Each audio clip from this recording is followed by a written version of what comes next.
Hey, what's up guys? This is Armando. In this video, I'm going to talk about how to prepare for a jazz gig. Now, I have had an array of gigs over the past 5-6 years, including, of course, performing with the jazz band. If you guys want to check out those videos, those are like some of the first videos I've ever posted on YouTube. I'll go ahead and put those up in the cards somewhere if you want to check those out. I've also performed the national anthem a couple of times for some high school gigs. I've also performed at a wine bar with my friends.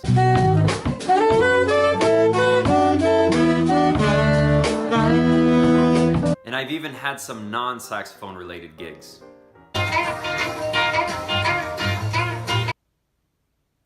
Anyway, so I'm gonna try to keep the information in here as much jazz related as I can, but there's also a lot of foundational stuff that I've learned through my years of performing. So stay tuned, because there's a lot I cover in this video if you're serious about being a better performer.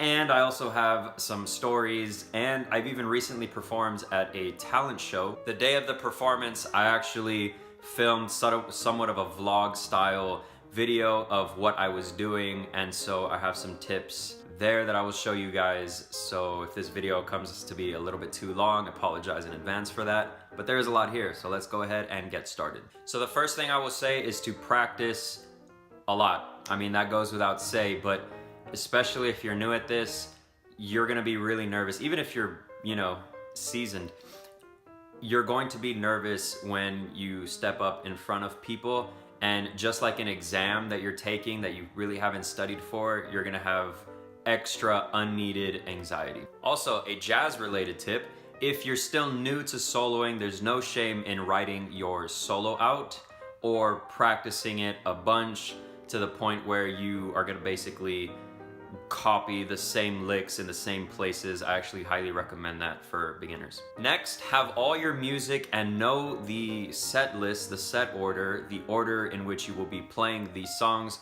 Very, very important. Don't forget that. If you are not gonna have stands or, sheet music in front of you, then make sure your music is well memorized. See step 1. And again, for jazz musicians, you wanna try to have as many standards as you can memorized, the melodies, and of course the chord changes. Be familiar with hearing them so that you know when your chorus starts and ends if you're gonna be performing with other people, which is often the case in jazz settings. Also, bring all your materials, right? This includes the reeds, the musics, the chairs, music stands if you're gonna be using those, and of course your instrument. I'm not even making this up, guys. There was a meme in my high school marching band and jazz band because I forgot my saxophone so many times.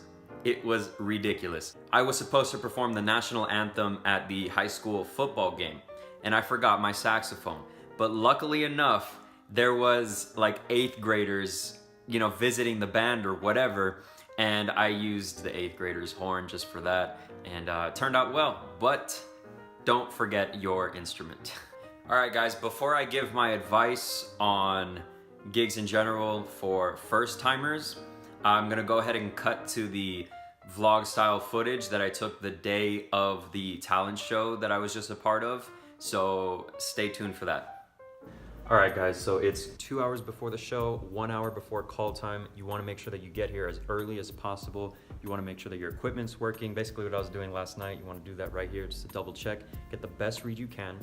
Another tip that I always use is I always keep an extra 2 reeds in my back pocket, just in case the one that I'm happening to use breaks or whatever. That's also part of what I was doing last night, is I wasn't just, breaking in one good reed and picking the best one out of that. You wanna make sure you're breaking in multiple reeds so that on the day of, you can pick the best one and then you can rank them through there. So quick look at my saxophone case. I have 3 mouthpieces with me, the main one, the backup one, and then I just brought the Meyer. I'm not gonna use it, but the soloist, my backup one, does not come with a ligature, but the Meyer does. So just in case anything happens with my ligature, I have that. My soloist and Van Doren mouthpiece use different size reeds. Van Doren, soloist, so I brought the other box just in case I happen to need this guy. Now, I think it's important to bring an extra mouthpiece if you have one. It's not required, but if the venue that you're performing at happens to have hard floors, hard wood, concrete, tile, whatever, if you drop your mouthpiece, then I've seen it to where it chips and it's unusable, and you don't want that to happen. So that's why I always bring a backup mouthpiece. So the venue is being occupied right now. So, you know, because it's a university, so, you know, there's classes and being held wherever they could fit them. So perfect time to get water and use the restroom. Now, as you drink water, you want to make sure that you don't drink a lot before the performance, right? Little sips every now and then, because you don't want to risk having to use the bathroom during the performance. So I'm gonna go ahead and get warmed up, and I'll keep you guys posted.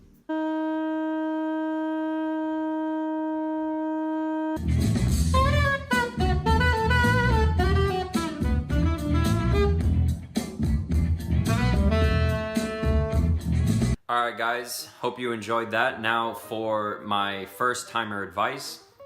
Number one, you will be nervous. There's no getting around that. Public speaking is one of the scariest things because you're presenting yourself in front of people, and performing honestly is not that much different than that, unfortunately.